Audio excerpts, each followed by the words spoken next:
Alrighty, so we have something really exciting for us tonight. We're going to be having an interview, and I've got a friend with me here in our studio, Damon, and we're going to be talking about the topic of grief and suffering. In the past, we've looked a lot at Viktor Frankl's book, Man's Search for Meaning. We've talked about how suffering can be like a gas and fill someone and consume us. But tonight I really wanted to have someone come in who's got a great testimony, who's got some great insight and great advice that we can all really learn from. So let's get right into it. And this is Damon here's with me, and I'm just going to let you start by sharing with us a little bit about who you are and where you're coming from in regards to this topic. Like you said, my name is Damon. I have grown up in the Ashland City area near Nashville of Tennessee for most of my adult life.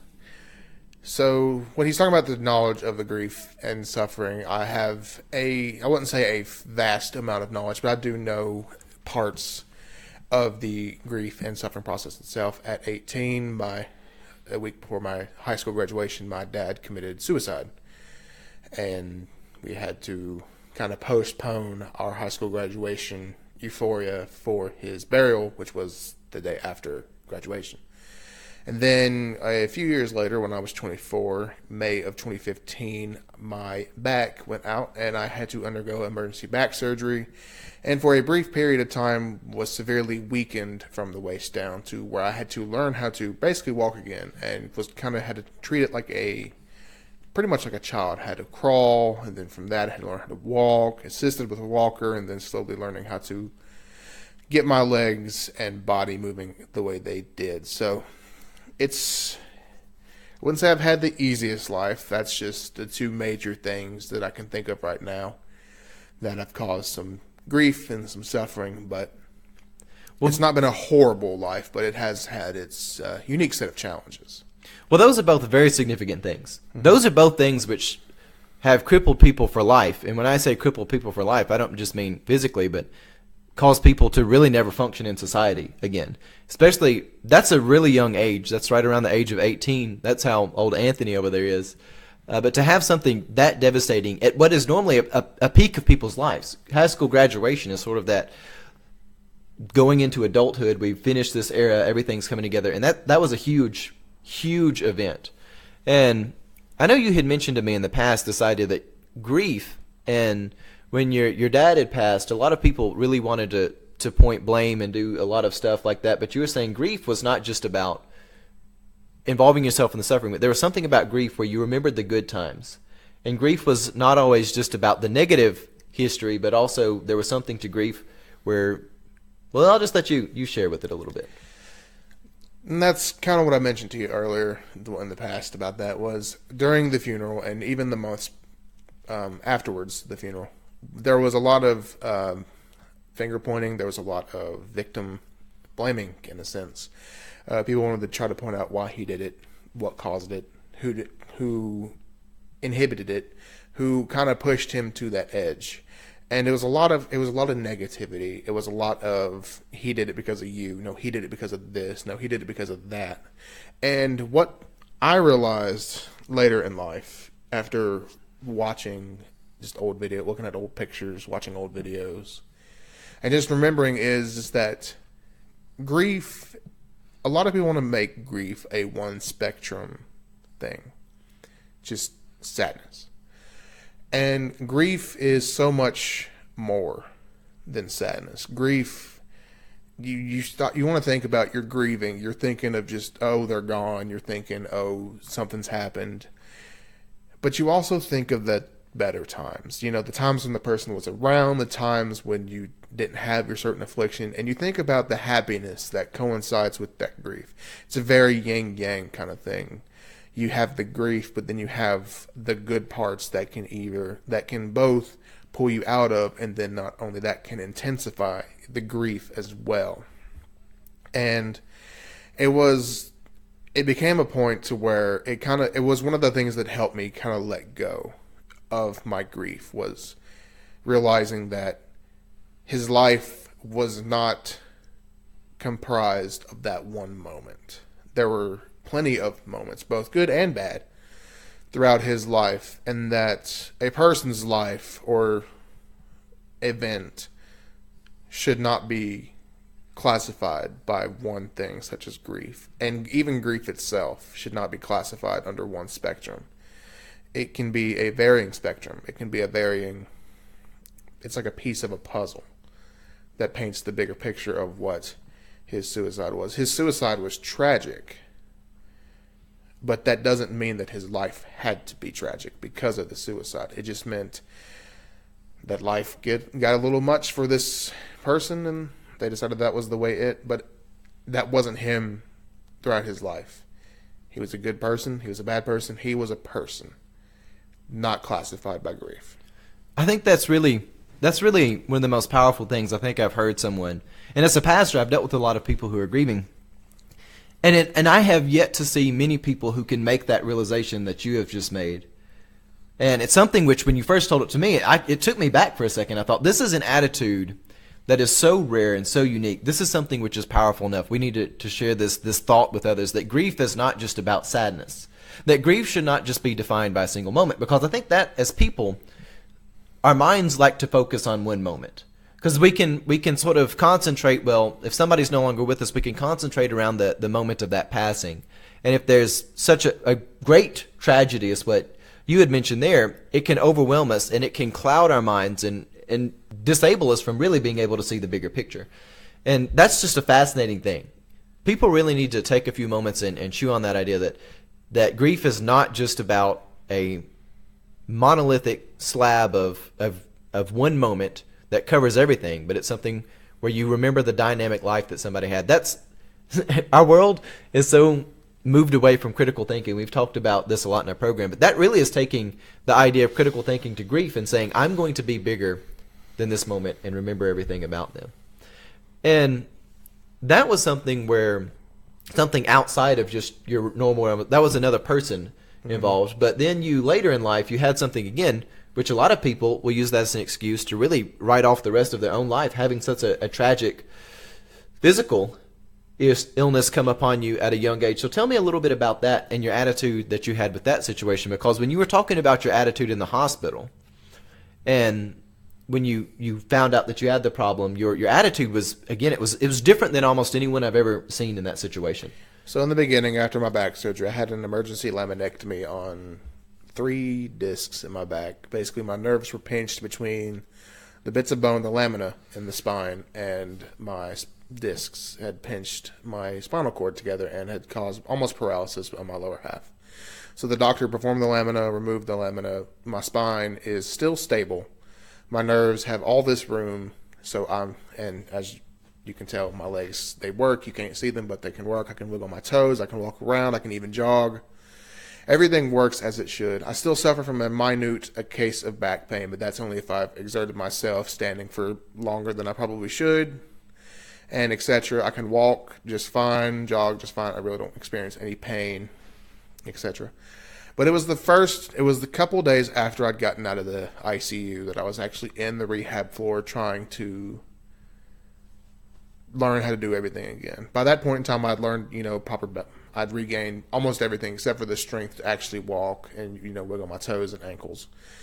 It was a particularly trying day. It was a day after I learned how to shower and stuff. I'd hit my head in the shower. I'd completely broken down, life, again, grief, suffering. And I don't know what possessed me. I was alone in my hospital room. My family had gone for supplies or something. I can't remember what it was. But I got on the internet and I was checking. We had a GoFundMe for my hospital bills. And I was looking around just local GoFundMes to see what everybody was doing. And there was this one. It was about this 2-year-old girl. No, it was about this year-old girl. She had a car accident in Jolton where a drunk driver had hit her mother's car, and it killed the mother on impact. She had 2 siblings in the car, which walked away with just scrapes and bruises. But this little girl, who was a year old, suffered an injury which pretty much, at 1 year old, rendered 3 out of her 4 limbs completely immobile. She could only really move her left arm and hand, and she could maybe wiggle her fingers on her right hand, but that was about it. There was this little girl, fresh, new in life, still infant, could barely understand, the world around her, and it was taken away like that by the actions of someone else. And they were taking this girl to the best neurosurgeons, the best rehab facilities, and her future was up in the air. And it was just the families begging for any donation to help this little girl. And it kind of really it kind of really brought me back to my senses, where it wasn't so much that I was downplaying my own situation, because my situation was still pretty bad. It wasn't horrifically bad, but it was still one of those, I need to learn how to walk again, or I could be wheelchair bound for the rest of my life. Fortunately, I wasn't. I thank God every day for that. But it was realizing that other people suffer and can suffer so greatly that you can't ignore everybody else because your world is crashing around, because it creates that isolationist ideal that the world around you is only unfair to you, when the world is a random place and can be unfair to anyone at the drop of a hat. This little girl 1 minute had her mom, had her whole family together, was, she could move everything, and then it was a split-second decision, and now she's immobile and has lost her mom. So it's kind of that point where I kind of snapped back to reality and realized that I didn't have time to grieve. I didn't need to grieve for myself, because this little girl not only needed for people to be strong for her, but it was a sense of she would want me to be strong because I'm at a better point than she is. So I felt like I shouldn't waste the opportunities that I know she won't have. And that's something, again, that is so easy for us to be consumed in our own situation. And to realize that throughout the world, suffering is something which it can come on anybody at any given time. And it could be anything from a slight stubbing of the toe to a crippling medical condition. That's one of the things about something like this, because it can really happen to anybody. Nobody is above a health crisis at any given time. We really aren't. Any sort of bizarre circumstance could happen. And sure, you might say, well, it's unlikely, but it still could happen to anybody. And in those moments, it's easy to be consumed with the concern for the self, but to say, I'm going to have this attitude. And again, you're here, you're walking, you've worked through this. It has not defined who you are. You have been able to overcome that. And that's a powerful thing, because there's a lot of people who would rather say, well, I'm going to wallow in this, and it's all about me. It's all about my suffering. But to say, I'm going to conquer this, and I'm going to move on. So one last question I have for you. We went through Viktor Frankl's book, Man's Search for Meaning. We talked about it a lot. The idea that suffering is like a gas that will fill you if you allow it. And whether it be living in Auschwitz as sort of he was, and he made the decision where he said, I'm going to not escape. I want to stay here and deal with the patients I have. He was a doctor. He wasn't a medical doctor, but he was functioning a bit as one. But my question for you would be, what advice would you have for someone in the midst of suffering, as well as those who are around somebody who is suffering? So we'll go through those together. What advice would you have for someone who's in the middle of grief or a moment of suffering right now in their life? Utilize it. And what I mean by that is, like what you said, suffering can fill a person up like a gas.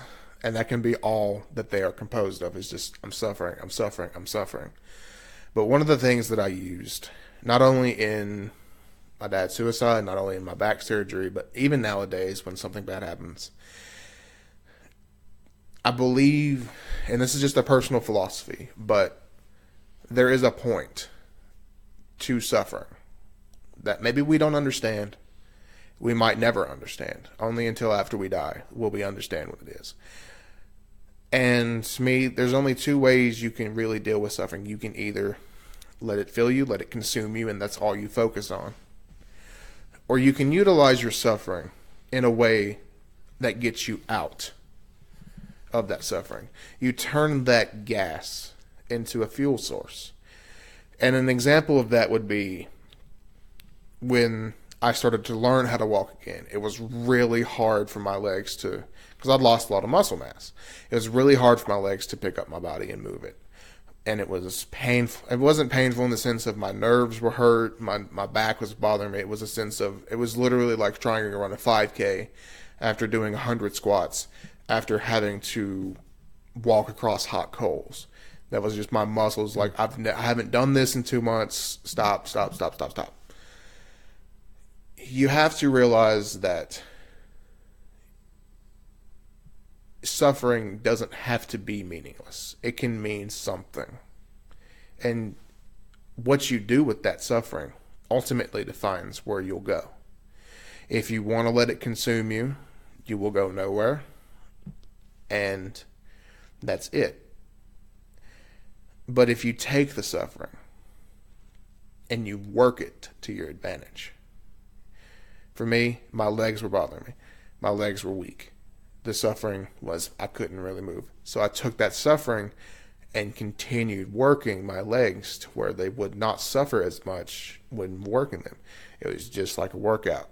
And slowly but surely, my legs became accustomed to lifting the weight. My suffering became my fuel source, and eventually I got back to where I could walk just fine. With my dad's suicide, my suffering was remembering the fact that he's no longer here.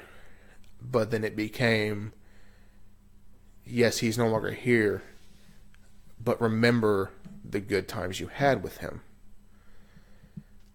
Don't let it overweigh the fact that he's not here.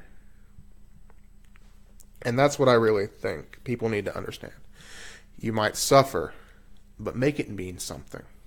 That really is the heart of the whole book, Man's Search for Meaning. That's a whole embodiment of it. Is you find meaning in life when you don't let it consume you, but you find a way to work through it. You use it, turn it into a fuel source. That's fantastic. But last thing, as far as other people, because again, people tend to behave in aggregations. And earlier you'd talked about how people, they always wanted to point fingers. Well, what is the proper way of dealing with someone who is in the midst of suffering and moving people away from it? It's not just about that moment, but what would you say about moving towards the bigger picture there, realizing it's not just about the sadness of it? If you're trying to assist somebody who is suffering, realize that where they are right now is a place nobody should be. It's not a good place for the mind, body, or spirit. So if they lash out, if they get angry, if they cry, the best thing you can do is be there for them. I can tell you from the bottom of my heart that people being there just to hear me vent is so much more helpful than people realize. It's not about finding a way out. It's having people there to help you when you stumble on the way out. And if you're a person suffering right now, realize that people won't understand. There are some things that people will never understand. But you don't want to wish they would understand, because you don't want to inflict that suffering onto them, because you should never want to inflict suffering onto somebody just so they'll understand. You can explain it, and they can try to understand it, but never wish what you're going through on another person, because that doesn't help. Ever. Well, that's something definitely true. So many people, again, it kind of goes back to that internal resent. Well, anyways, thank you much, man. It's been great having you on. Of course, you're always welcome here with us. It's been great. We may come back and talk about some other things in the future. And on that, I hope everybody enjoyed our program. And you can find us now. We're on iTunes. That's sort of the big announcement we have. We're now a podcast on iTunes. If you get on iTunes and search for Kingdom of the Logos, you can find both the midweek Liberty programs as well as the Tools for Liberty programs. And, of course, we're always on YouTube and on Facebook. And please subscribe. And on that, I hope you have a blessed day.